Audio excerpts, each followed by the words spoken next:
welcome to Fayetteville. You've been here a little bit now. Yes, sir. As an older guy, the coaches that talk about you, kind of have stepped into a leadership role working with some of the young guys, like particularly like you get a guy like Danny Beal who's got a lot of talent, but maybe doesn't know everything to do. Yeah. And they said you know pretty much everything on defense, where to put everybody. Yeah, just taking the time to learn the defense, having a little familiarity with it. Back at Alabama, my first year, so it's good to have that kind of remembrance of the defense that we have, and then even the young guys that we do have, all the talent in the world, they're also young.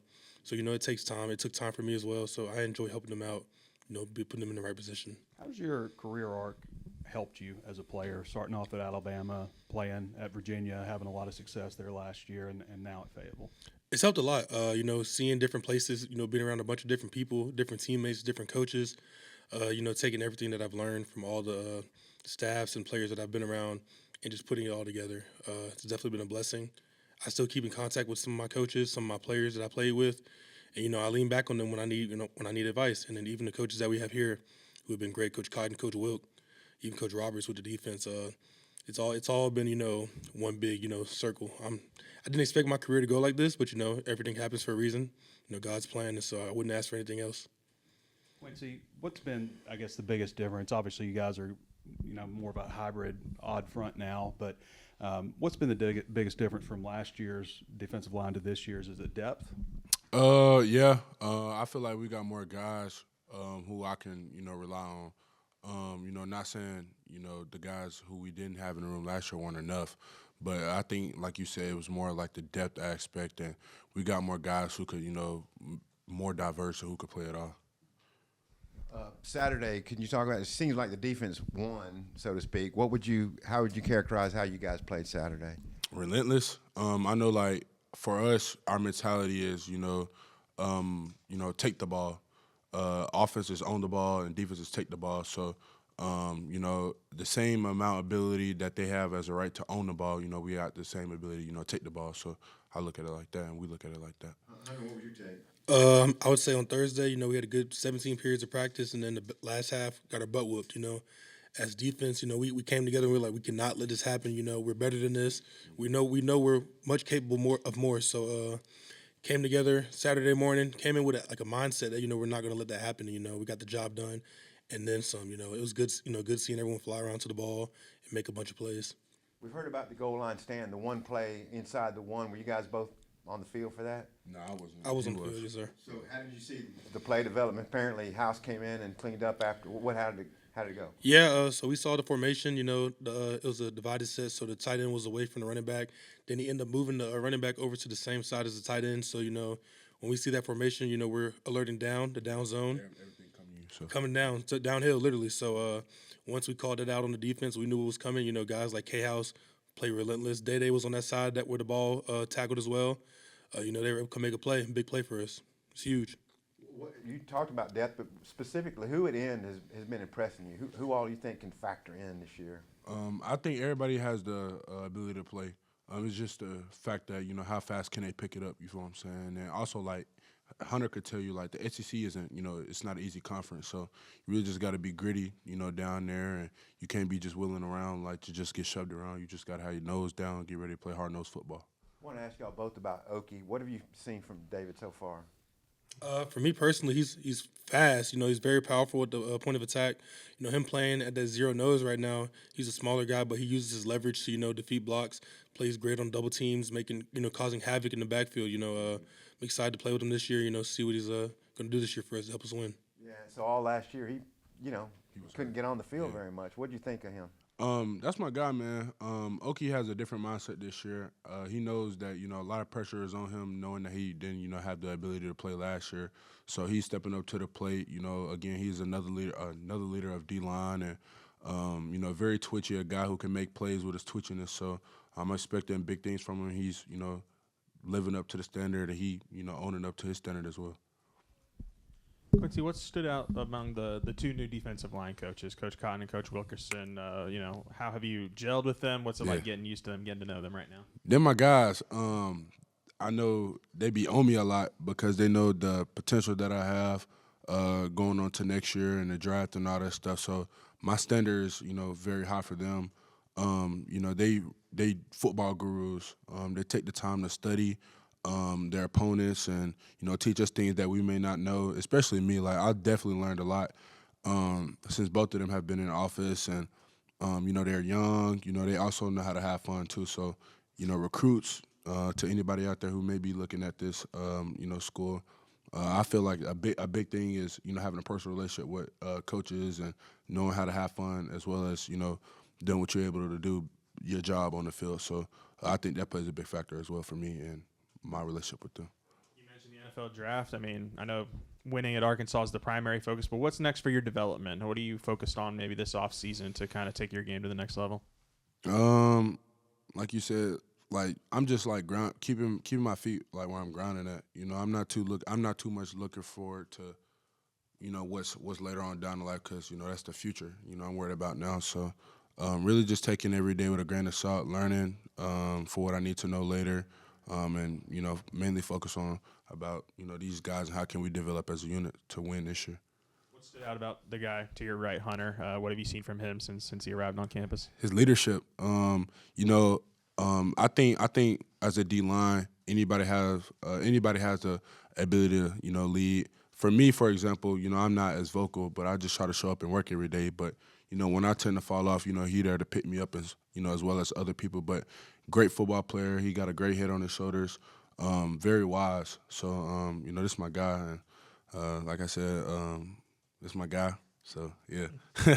Hunter, kind of last year you go to Virginia and they weren't picked high in the ACC, and y'all end up playing for a conference championship. Does it feel maybe some similar things here at Arkansas where you got a point to prove here with a new team? And what do you remember about that Virginia experience and how you guys maybe were able to have a surprising year over there?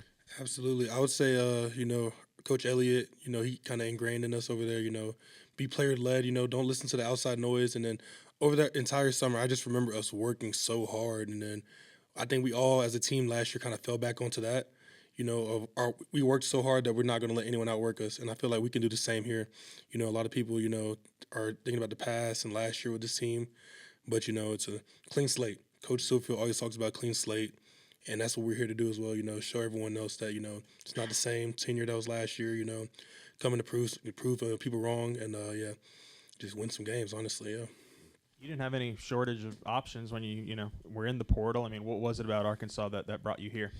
I would say Coach Silverfield, honestly, coming, I went on a visit the day the portal opened, and then I came here the next day, and I had places scheduled afterwards, but Silverfield, Coach Cotton, Coach Hobby at the time, Coach Roberts, all the people that made the puzzle, fit.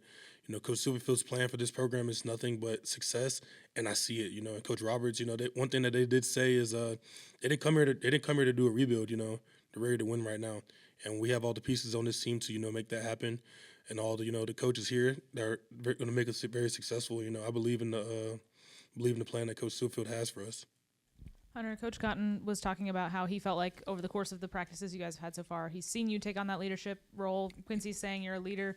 Was there a time that you kind of felt like now you were ready to step into that role? Like, how did that kind of develop for you over the course of coming into this new team? I think it just, comes with being comfortable around the guys you're with, just coming in. I didn't want to just, assert myself into a place where I just got here, They have their leaders, everyone has their role. I wanted to, prove, get a chance to, prove myself, prove that I'm here to work hard just like the rest of you and, just show with my actions before my words. And then as we got into spring ball, I felt like, we all have to step up when the time comes. I feel like whenever, I feel like there's something that needs to be said or action that needs to be done, and that's when I insert myself. But it just, took time, get comfortable with the guys, let them know that it's not coming from a place of, arrogance, but, just a place of, like, I care for you just like you care for me. For both of you guys, who's standing out along the offensive line so far that you guys are going up against? You want to go first? Trying to think. I say Goo. Yeah, Goo a dog. Guard from Malachi Breed. Yeah, Malachi. Yeah, I call him Goo. We call him Goo out. yeah. Goo out. But yeah, he been holding his weight. He a dog. Memphis transfer, by the way, if y'all don't know where he's from. I'll say Goo. I'll say Goo and Kobe. Going against those two guys on the interior, more than likely, more so than the tackles, they give me, two different challenges. Like Kobe is a big body, and so with him, if I'm too high, he's strong as well. I'm getting thrown up out of there. And Goo, he's low to the ground, a little smaller guy, but he's also very powerful as well. So he makes me play with great pad level and great leverage. And then getting the chance, work with them after practice, hey, why were you able to get me on this? Or, hey, how can I be better at this? We work hand in hand with one another to make each other better, and we're all open to it. So definitely those two guys. Spell that. Guwop. G-U-U. Yeah. U, maybe another U. Yeah. And then W-O-P. Yeah. Where does that come from? I don't know where you got that. I don't want to say the story for him, but I think he told us, that when he was younger, they say he used to look like Gucci Mane. Y'all got to ask him, though. I think that's where it comes from. Why is Zadavian Day and his brother's Craig? Is that a personality thing with them? That comes from Friday, right?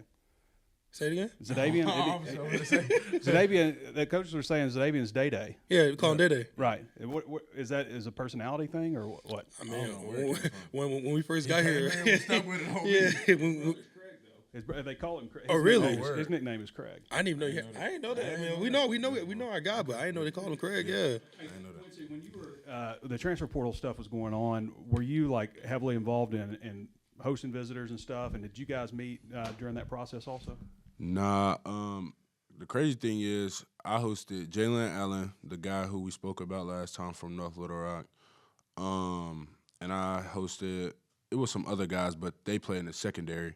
So it wasn't mainly like D-line guys. I'm not sure like what coaches told, the recruiters at the time about me or anything, but, just happy to have the guys who I got here now.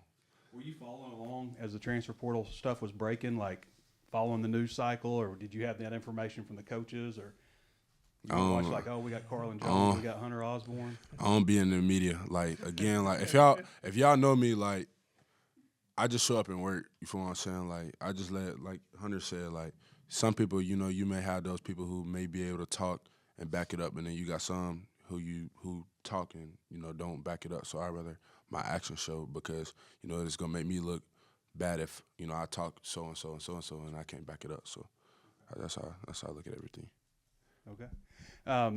Ron Roberts is viewed by a lot of people as an innovator. I'm just wondering, like, what you guys think about the style of defense and how is it, I guess, different than maybe what you ran last year, You want me to go first? Yeah, I'll go first. Coach Roberts, yeah, I love him. He brings energy to the meetings we have every single day. And the one thing I'll say about Coach Roberts as a DC that I haven't experienced until now is he explains why we call certain things, and he'll give you the reasoning behind a certain call. And I feel like as a player that has helped so much. Like, oh, hey, I'll call this call for 11 personnel or 12 personnel because I'm expecting this, and they're going to do this, and we have this to back that up. Yeah. And as a player, that just helps so much. And similarities and differences of where I've been. I would say at Virginia, we kind of ran, a 4-2-5, a little multiple D. And it was kind of a system where we played a bunch of, too high safety and just, let the linebackers fit off the D-line. Here, we're trying to make some plays. And also when I was at Alabama, my first year with Kevin Steele as a DC, this is almost identical, kind of a bunch of similarities in, the terminology and the language that we use. So it's been good to, get back to that. He really hit it on the nail on the coffin with Coach Roberts. I wouldn't say like probably the biggest thing for me this year going into this year, it would probably be like since we basically 3 down front, but we got multiplicity of defense within the scheme, depending on who we playing. We react attack team, and then last year, we were really just attack react. So. A lot of the times last year that the backers were, we were trying to get more vertical in the gaps, and the backer would just make us right. And then now I gotta, really like understand like what the tackle may be doing, point of contact, snatch off or whatnot. And then let alone like I've never dropped any time in my life since till this year. So just learning how to drop, learning where to be at the right time to, help the defense is probably the biggest thing for me, learning scheme-wise. So it's be a lot of like, bringing 4 and stuff, but sometimes one of those 4 might be a linebacker and you drop back. Yeah. What do they call that? Is that like a replacement or? I don't know. Just get back. just get back. Homie, just get back. So It's an official term. All right. yeah. The coaches were telling us that the Jacks kind of do the linebacker stuff and maybe a little bit with the line. What's it like not having Charlie Collins and those guys in the room with you or on the field? It's really not much a difference because Charlie, he did the same thing last year. He was like a jack, but he played DN and he dropped out in coverage too. So, coaches have schemes for every individual and they know their players, so they know what's best for them or whatnot. So, Charlie and Trent, he maybe that may be different. I'm usually used to seeing Trent. Trent, another one of me. He still got ways to go, but it's definitely different seeing him trying to drop in coverage, and as well as for me, like once I get to my spot, I'm like, what do I do now? You know what I'm saying? So outside of that, I'm expecting big things from those guys.